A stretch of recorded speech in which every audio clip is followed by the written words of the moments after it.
a wonderful operatic plot because it has the elements of a Greek tragedy. It's sort of a love story. She's just slightly over the bend. It's about greed and it's about ambition. It's going beyond reality. This is her dream world. I think it's about Hollywood. The narrator of the picture was dead. It's a tragedy about fame and the price of fame. It's a brilliantly written script. That's what makes the show so fascinating.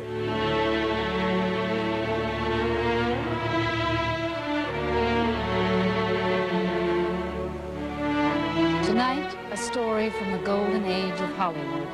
A classic motion picture now transformed into an award-winning Broadway musical. A story about yearning, ambition, and ill-fated love. Join us now for an exciting journey down the Street of Dreams, Sunset Boulevard.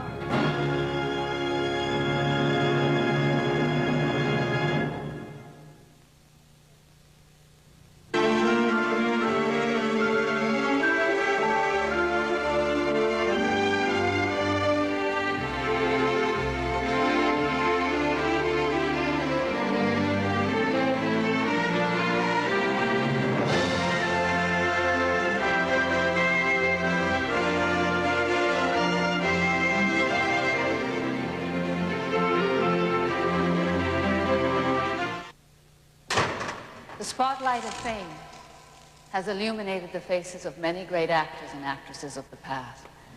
And on movie stages like this, they transformed themselves into larger-than-life characters. Gods and goddesses materialized on flickering screens all over the world. And in these dramatic parts, they inspired the hearts and the lives of mere mortals like us, their enraptured audience. This is the story of what happened when the revolution of sound struck like a thunderclap through the silent world of movies.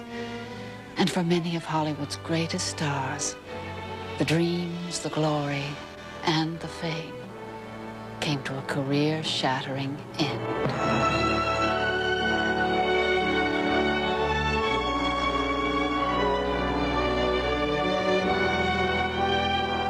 There was a time when the silent era was the halcyon day of the motion picture.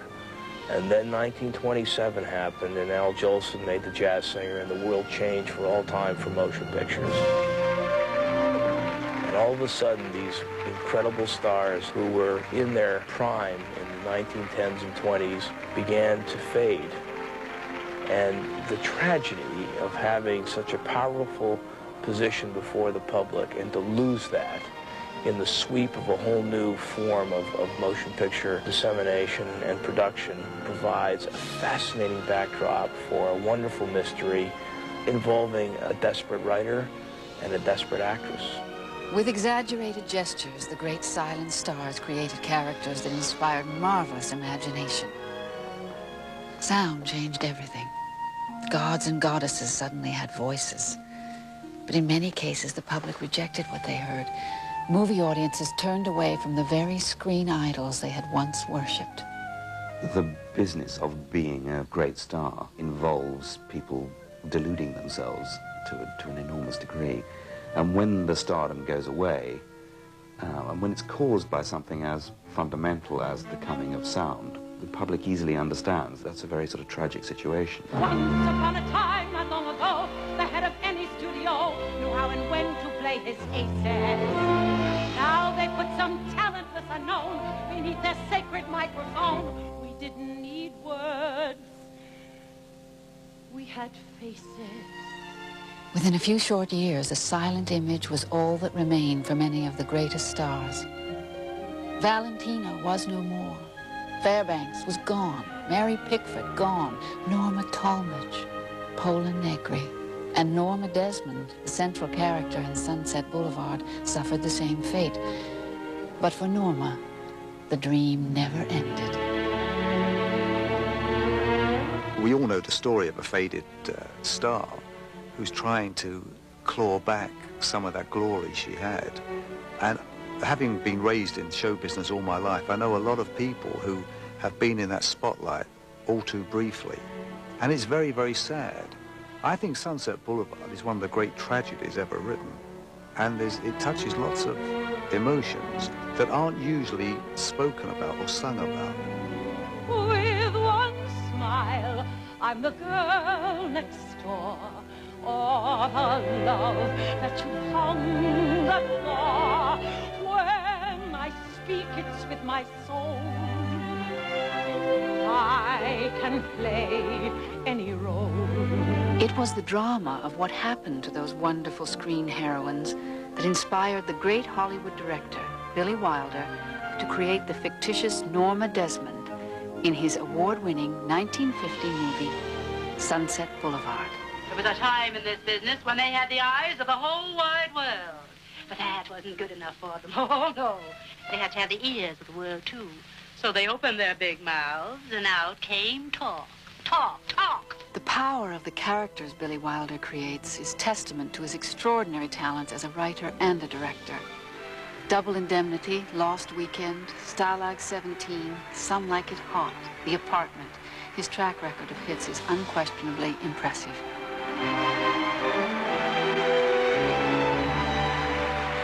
Billy Wilder was born outside Vienna in 1906.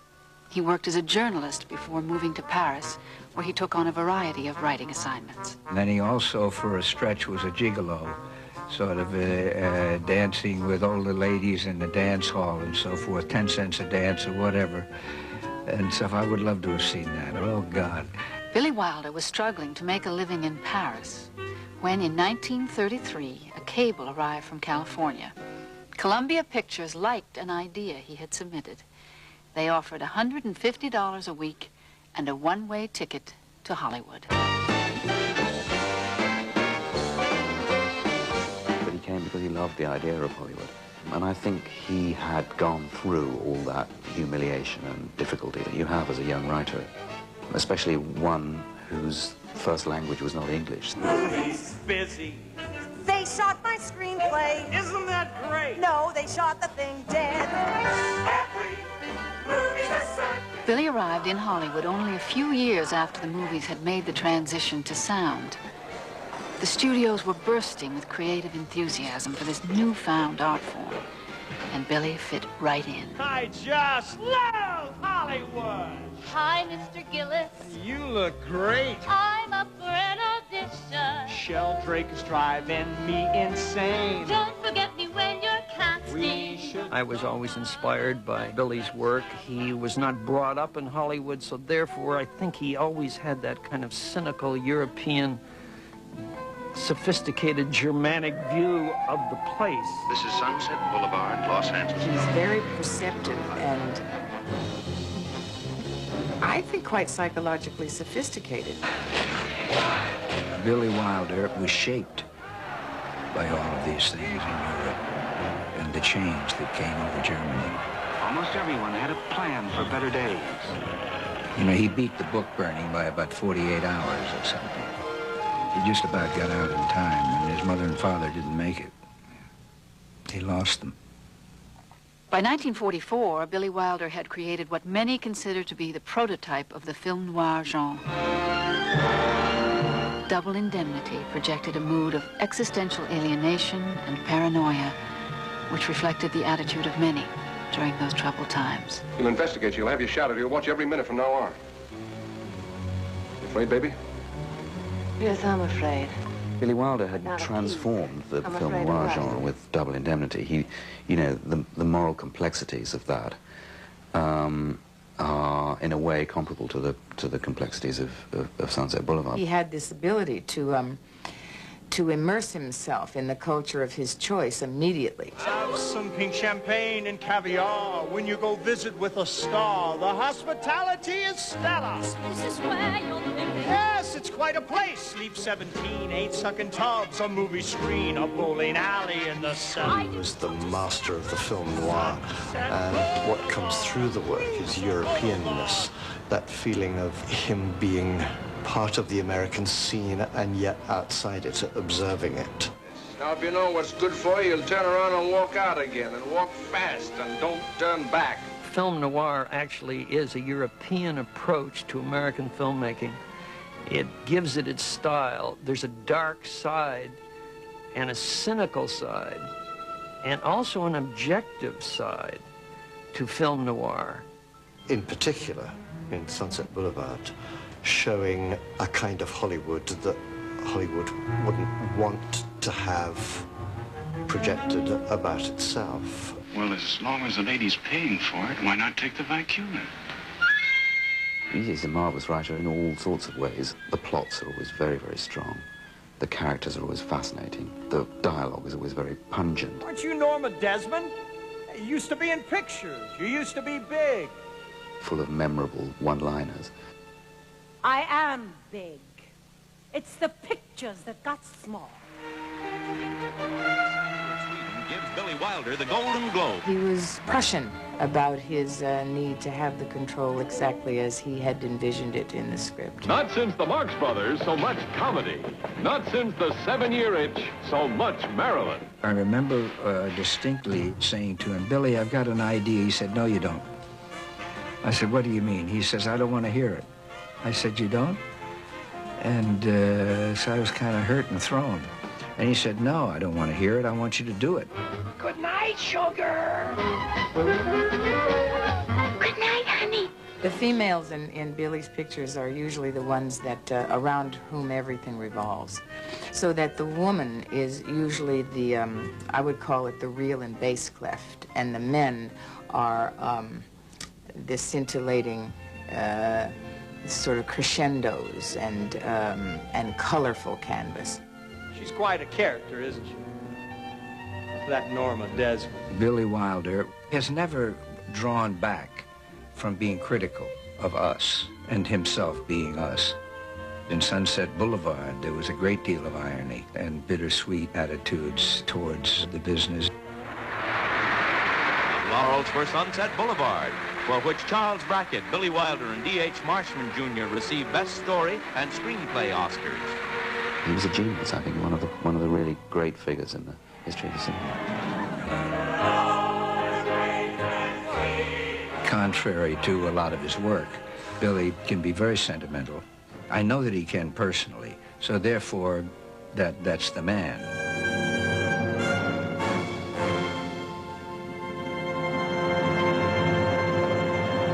From movie to musical returns in a moment.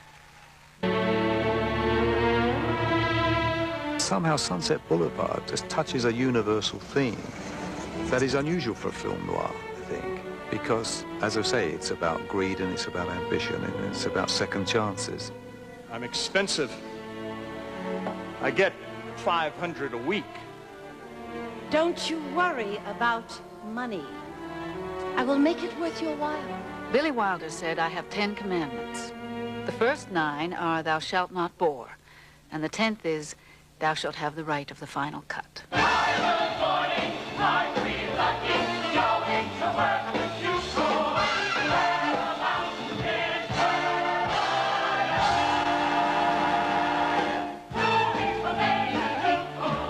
Mr. Wilder suspected studio executives would object to his critical view of Hollywood, so he hid his true intent from them during the making of Sunset Boulevard. He even wrote a totally bogus script, which he called Can of Beans, to misdirect producers from the true intent of the story he was telling. I don't think the film is so much a scathing criticism of Hollywood as an observation on Hollywood. In a sense, it's less scarabeus than it could be. Well, what sort of material do you suggest? James Joyce, Dostoevsky? I think pictures should at least try to say a little something. I see. You're one of the message kids. In a way, today, we could have gone further than even Billy did, but we decided that, as we had the great joy of working with him a lot and talking with him about it as we were developing it, that we, in a way, wanted to get under the skin of this love triangle which develops of the young girl writer and Norma Desmond herself, and really push it that way. When one thinks back to what it must have been like to be amongst the first audiences, to understand that they were being told a story and they'd seen that opening image of a body being fished out of a pool, but only at the climactic moment discovering that the story is coming with more than usual hindsight. It's coming to us with a degree of bitterness and causticness and sarcasm and worldliness because the narrator has experienced all of it. Christ, where am I had landed in the garden of some palazzo, like an abandoned movie set. Here's what one Hollywood source book says about Sunset Boulevard. No other story about Hollywood comes near this searing, uncompromising, and utterly fascinating portrait of the film community. And beneath it all is raging vanity, madness, and murder. I think it's about Hollywood. I think it's about the fear that especially narcissistic artists have with growing old. When they look in the mirror, they see always themselves as they were caught in time forever. Film is forever. I think what Billy Wilder was able to achieve in that screenplay has had very, very long-lasting appeal. Filmgoers have been examining and re-examining that movie forever, and now, of course, tens of thousands of people are celebrating the musical. This will compliment his tan. We'll take 2 of these and 4 of those. I'm still your greatest fan. Very soon now we'll have stopped him looking like an also-ran. You're going to make me sorry that I'm staying. Well, all right, I'll choose. After all, I'm paying.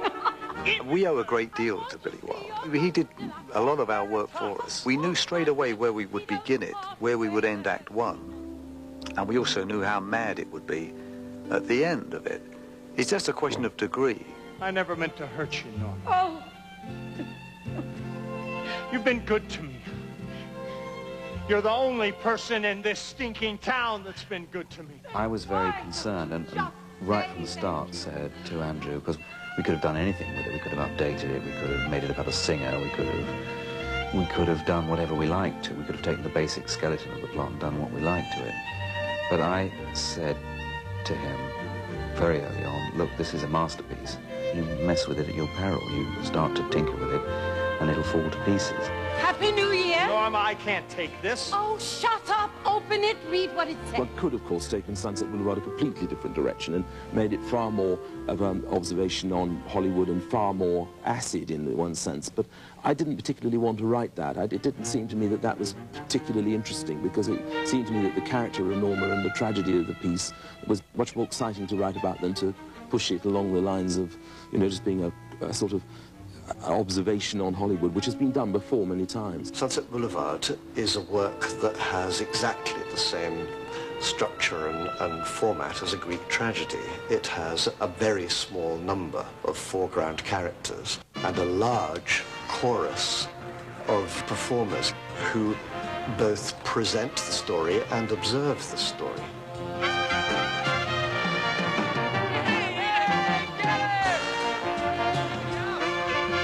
The Sunset Story is about the silent film star Norma Desmond and a struggling writer, Joe Gillis. But also, in the shadows of her mansion and her life, is a controlling character called Max. You won't remember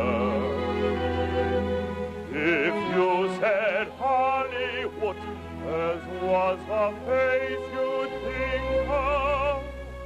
Her face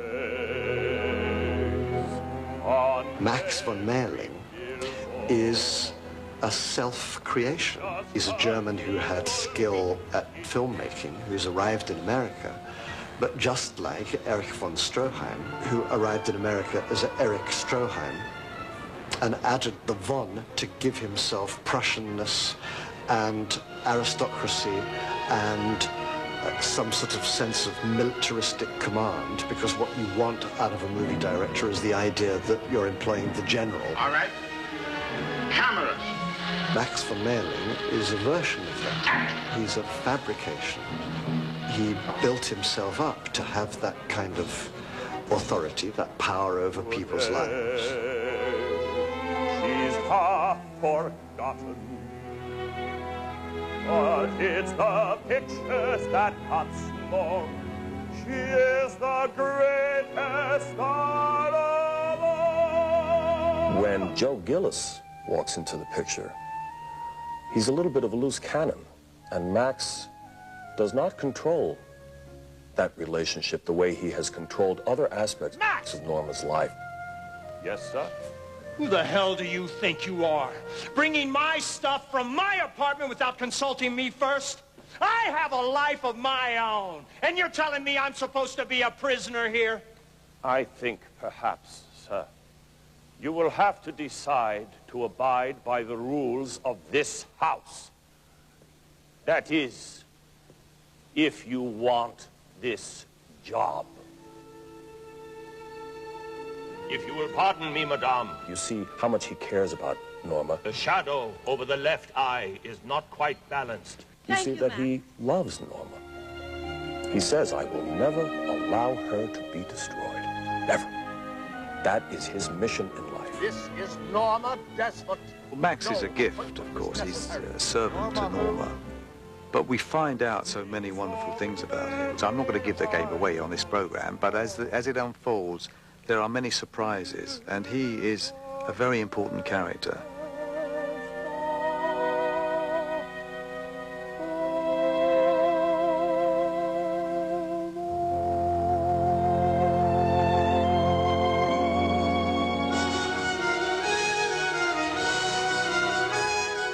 Joe Gillis was just one of the hundreds of young writers who came to Hollywood in search of fame and fortune.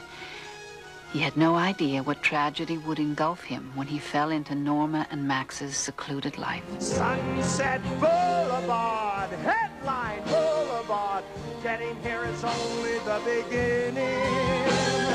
Sunset Boulevard, jackpot Boulevard, once you've won you have to go on with. There's a lot of suppressed anger in Joe Gillis's character. I think, therefore, his songs are angry. And there's a subtext to them. You can see in the title song, Sunset Boulevard, there's a lot of venom. There's years of bottled up emotion there, of what he really thinks of Hollywood and how it's treated him. Sunset Boulevard, brutal Boulevard, just like you will wind up in the ocean.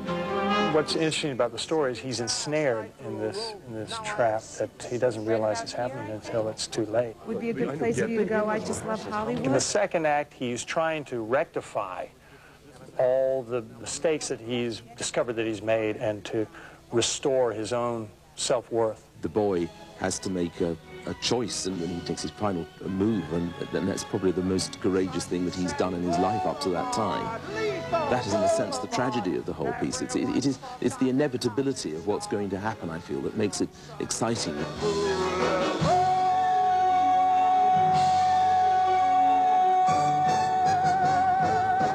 I believe, if I can speak for the entire audience who goes and enjoys itself every night, and matinees of Sunset Boulevard, they're going just because it's a nifty story.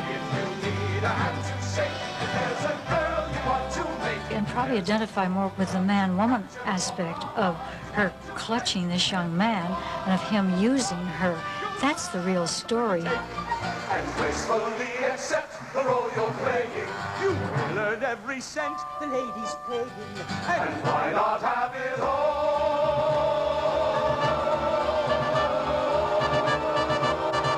Now that didn't hurt, did it? The lady's paying.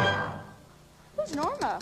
Who's who? Joe is fully in touch with his conscience. I don't usually read private cigarette cases. And Betty Schaefer, who kind of is his conscience, who is able to stimulate him to think of what he should really be like as an artist and what he should really be like as a human being. Let's throw it away. I think Betty, in a way, counterbalances Norma Desmond, and I think Joe Gillis is stuck in between two very strong women. Everything I Schaefer is 22. She's so self-assured, and it's very interesting that she should be so self-assured in the late 40s, early 50s. You know, it was a difficult time for women to be ambitious and to follow their career.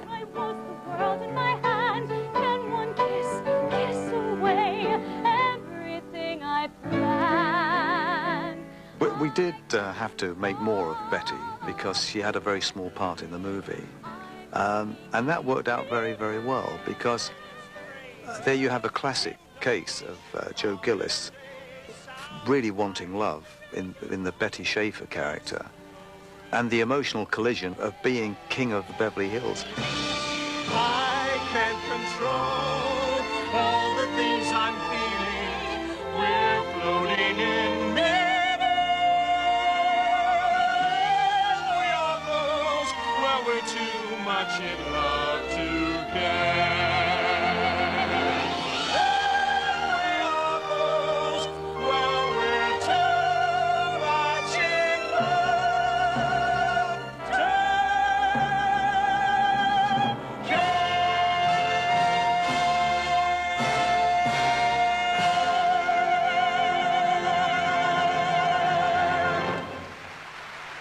From movie to musical returns in a moment. Today is the day. What do you mean? One of the most exciting aspects of Garth Drabinsky's approach to the staging of some of Andrew Lloyd Webber's musicals has been in the area of his casting. And I think it's such a courageous and exciting idea to cast Diahann Carroll in the lead of this particular production. I don't know why I'm frightened.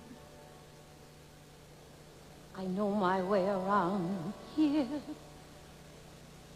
The cardboard trees, the painted seas, the sound here. Of all the actresses who auditioned to play this part, without question, Diahann was the best.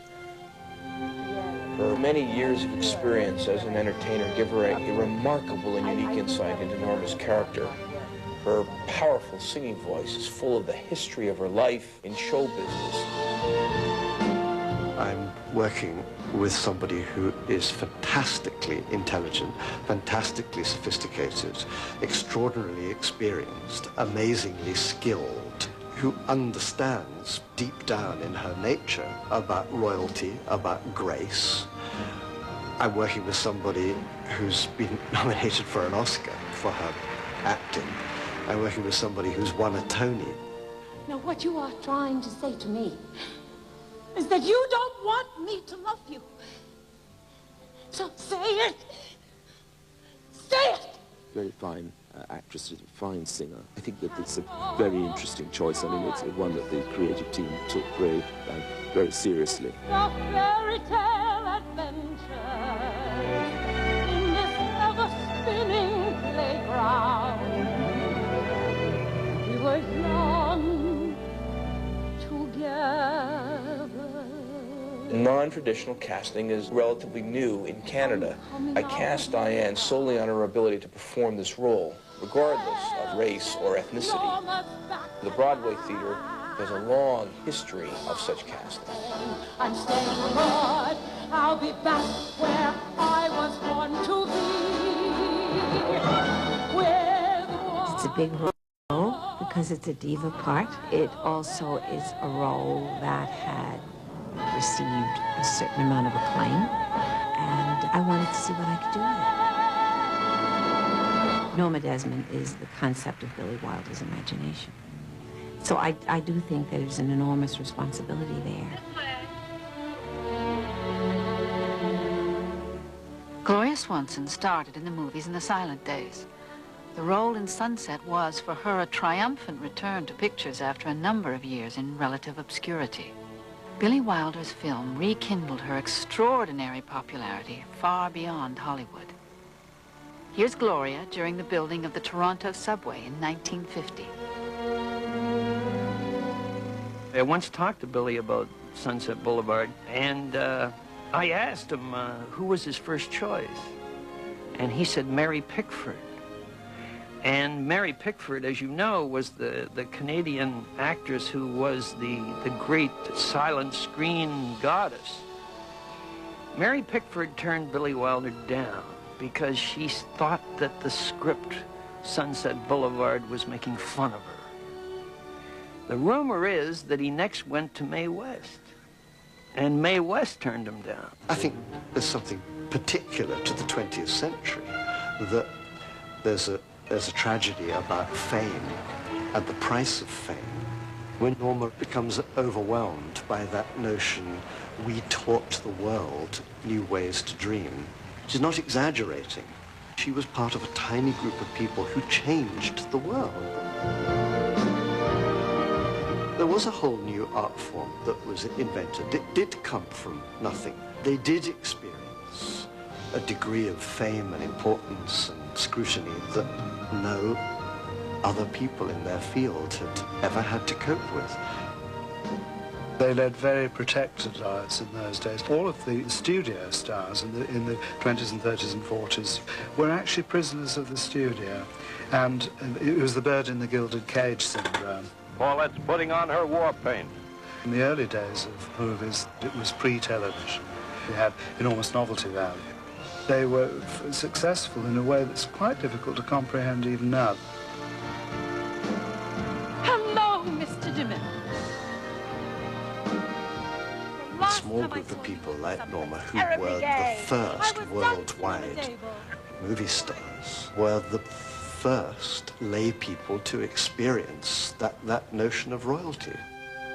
We gobbled them up. They were so glamorous and so gorgeous. But most of the people who saw movies in those days were not in a position to emulate movie stars in terms of their manners or what they wore. They had no way or reason to emulate what those goddesses were doing up there on the screen. Just being a housewife negates any of the luxury pampering time that a woman like Gloria Swanson or Norma Desmond had. I think your sensuality and your sexuality is really not completely about what you look like. Most of the great stars, of the contract stars of the past, what they had to offer was themselves, and that's what you paid to go and see.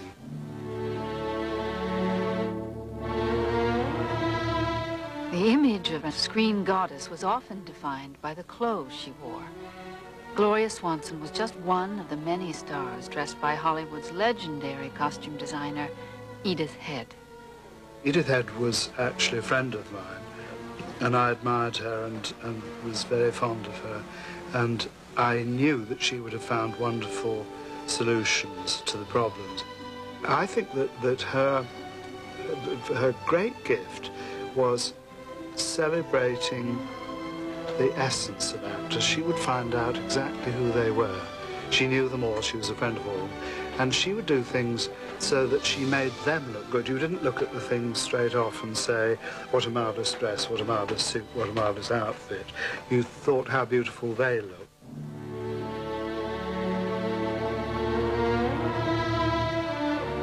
Academy Award-winning designer Anthony Powell's film credits include Indiana Jones, Hook, Travels with My Aunt, and Death on the Nile. He is one of the world's most celebrated costume designers. What I was trying to get was simply the glamour of early Hollywood and all those wonderful early Hollywood designers. All of those influences are reflected in the clothes. The main thing was that the set is so incredibly elaborate. It's covered in gold and bronze and mahogany and all those very dark colours, was how to pull her forward out of the set so that she didn't disappear into the set. So it seemed to me that the costumes had to be very, very simple. And it also seemed to me that if I used things that were metallic and had reflective, you know, we used a lot of beading and silver lames, gold lames, but simple, basically simple lines, so that when the thing was lit, that she would come right forward. Also, the makeup has to be very positive, very kind of black and white and red lips and red fingernails. All of the clothes have to be workable. You have to be able to do anything. You have to be able to do anything you want with your arms and your hands. But what we decided to do was to do the thing in tonal values rather than colour, but then using colour in certain scenes. For instance, when Norma Desmond goes to see Cecil B. DeMille at Paramount Studios, when he's making Samson and Delilah. I wanted to save the colour for that scene, really, so that it's like an explosion of colour, so that you realise that she's entering her dream world. And so until then, all the colour's been very, very muted. It's blacks and greys and browns and olives, and it isn't until that scene that you really see strong, strong, strong colour.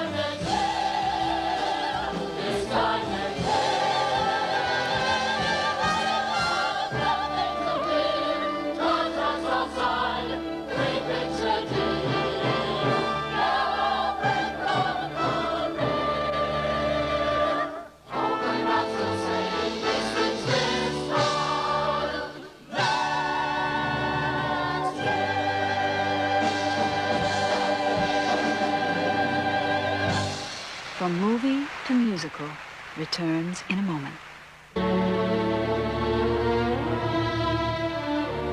John Napier's set has become very much a character in the piece. Billy Wilder does that in his film too, the series of shots that occur when William Holden first comes upon the house tell you that this mausoleum or museum dominates the action. The house is at the centre of everything. I mean, to me, it's the centre of her existence and of the play. Production designer John Napier is a 5-time Tony Award winner for the Broadway productions of Nicholas Nickleby, Cats, Starlight Express, Les Miserables, and Sunset Boulevard. He saw Norma Desmond's 1920s Hollywood mansion as a unique challenge. For it to embody the kind of grandness of being a cinema icon in the 20s and 30s, for it to have a kind of strange atmosphere, a strange life. I basically sort of grabbed lots of old books on Baroque cinemas and Aztec, you know, I mean, all those kind of influences that movie palaces had, and based her home on that, rather than just copying the film. This production has flying scenery of extraordinary weight. The mansion is a 32,000-pound unit, which not only flies up and down, but also glides from the upstage to the downstage area. We're modeling the structure on computers. The whole building is going to be affected by this very heavy load. The movement of this incredible Gothic house and how it somehow seamlessly comes into frame and out of frame, if we can use that as a metaphor for the stage, is very inventive. It's a lovely piece to light. It's a wonderful set, but the only thing is it moves. So we have the computer-controlled lights that follow it around. Andrew Bridge designed lighting for Sunset Boulevard. His work on Sunset won him a 2nd Tony Award. We also have probably about 60 units hidden within the set, and we can enhance the sort of bizarreness of it. But eventually, through it, it changes into her mind. I mean, we can accentuate pillars with uplights. When she's thinking about her glorious past of Salome, we can actually make it a little bit more temple-like.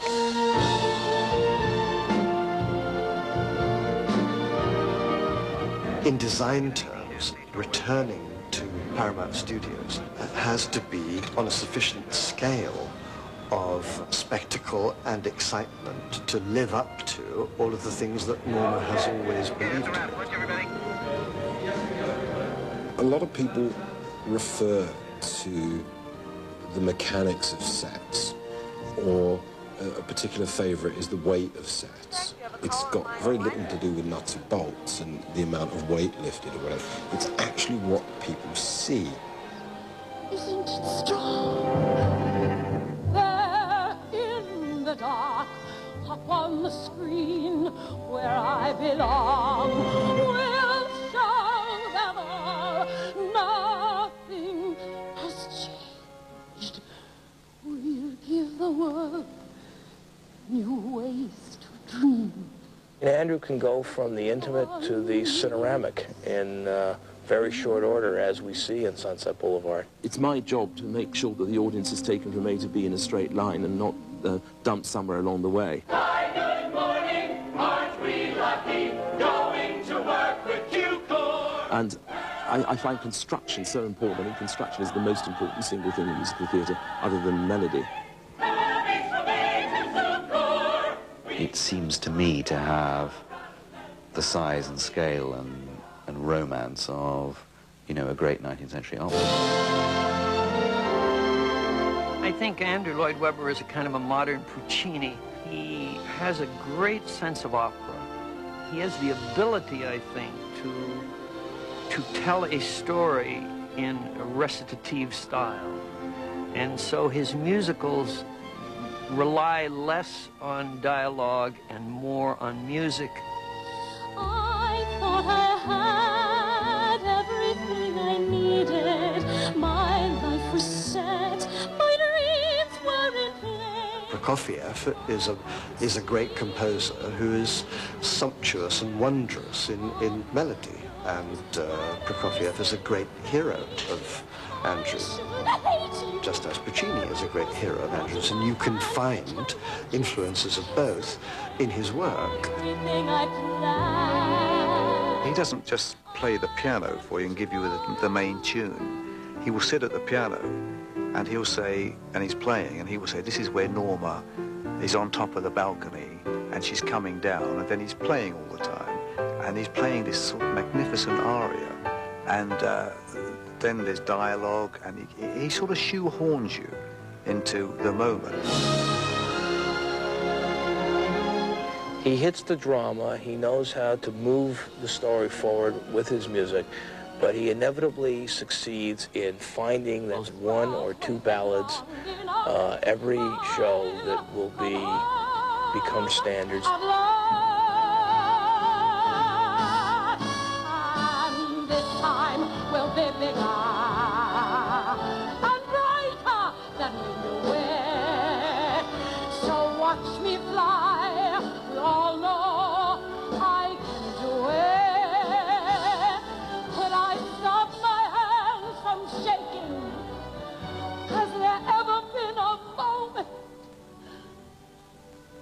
So much to live for. Characters are larger than life in the way that, I mean, I'm not making any silly comparisons here, but, you know, Shakespeare wrote about kings because kings had a built-in interest, and movie stars in the same way. Great movie stars in Faded have that same kind of larger-than-life interest. It's this thing we're all trying to analyze, which is, what do we see when we look in the mirror?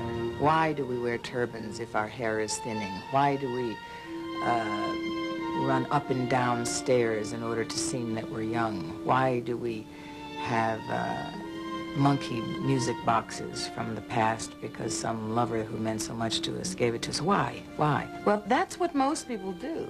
They don't have to be aging movie stars to do that. It's a primal tale, really. I mean, it is the tale of someone who yearns to come back, who wants to be well known and discovered once again, who still believes that she as an artist can achieve great things, but is living in a world of self-delusion. Why the film strikes such a chord and why the musical does exactly the same thing is that there's an archetypal story that everybody can recognize about the older woman, the younger My man. lips are warm, my head is light. There's something touching about the fact that she falls in love really hard. She falls in love for real. I don't need a crowded ballroom. Everything I want is here. If you're with me, next year will be a perfect year. I believe Sunset Boulevard will become a mainstay of Andrew Lloyd Webber's canon of superb musicals. And it will touch the lives and hearts of millions of people all over the world.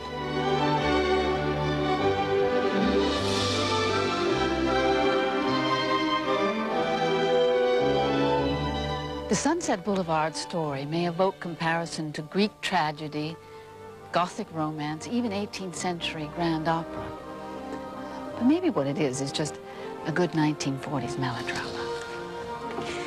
But no matter how it's been described, there's something about this tale that has universal appeal. Could it be that somewhere in Norma Desmond's tragic plight, there's a longing for the past that all of us can understand?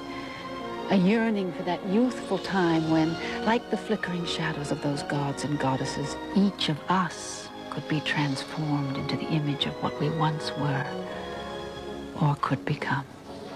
For all of us who have lived with reality and illusion on stages like these, and from the street of Hollywood dreams, good night.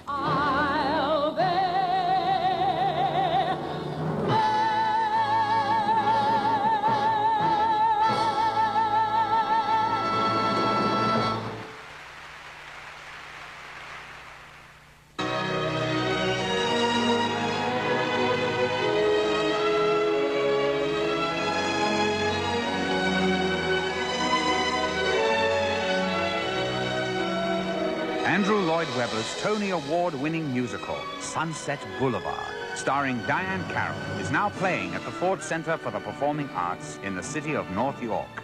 Call 416-872-2222.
This world's waited long enough.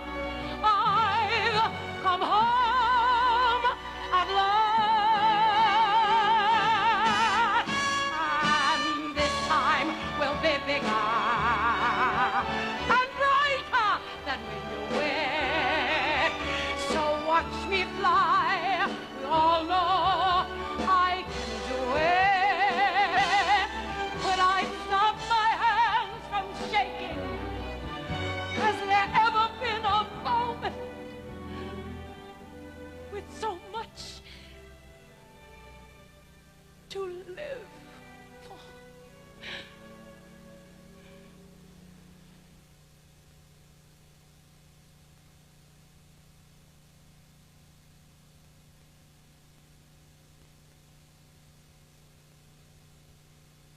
Men would offer fortunes for a bloom from her corsage, for a few strands from her hair.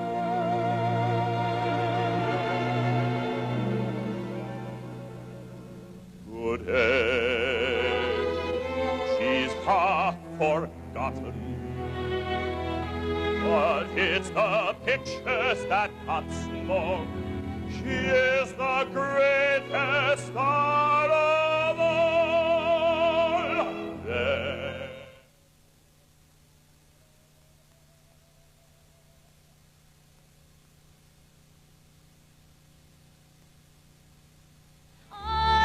control all the things I'm feeling.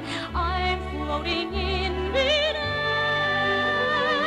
I know it's wrong, but I'm too much in love to care.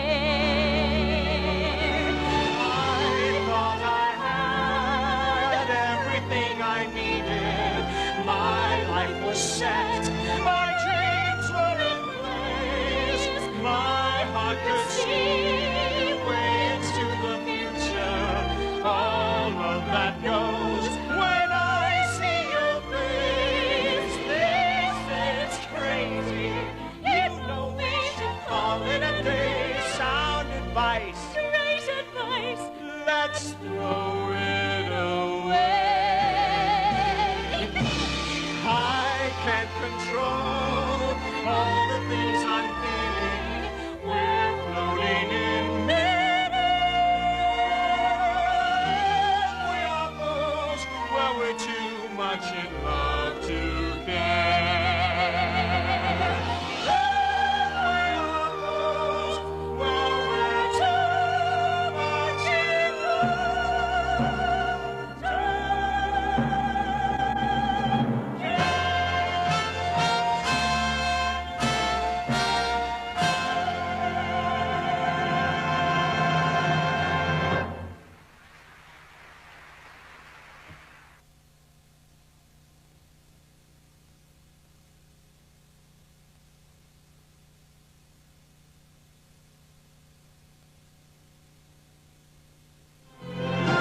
Sunset Boulevard, frenzied boulevard, swamped with every kind of false emotion.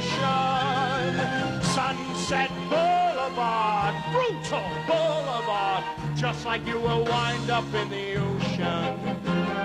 She was sinking fast, I threw a rope. Now I have suits and she has hope. It seemed an elegant solution.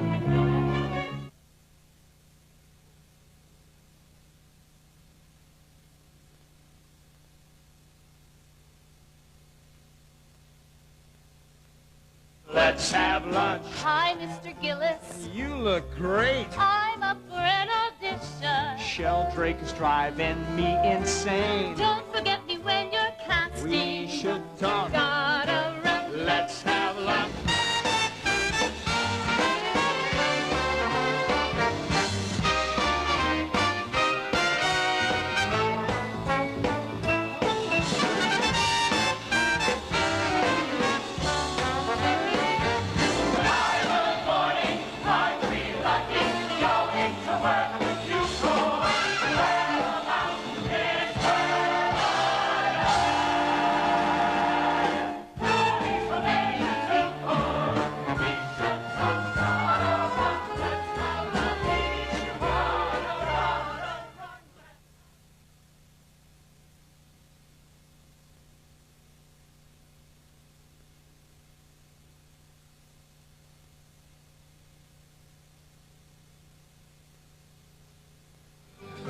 If you need a hand to shake, if there's a girl you want to make, if there's a soul you're out to capture or a heart you want to break, if you want to love you, you'll have to learn to take and gracefully accept the role you're playing. You will earn every cent the lady's paying, and why not have it all?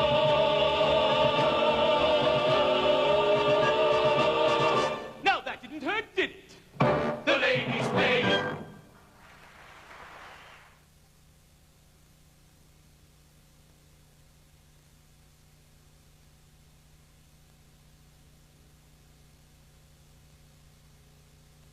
Aren't you Norma Desmond?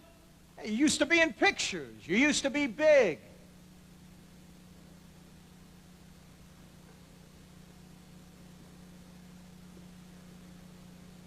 I am big. It's the pictures that got small.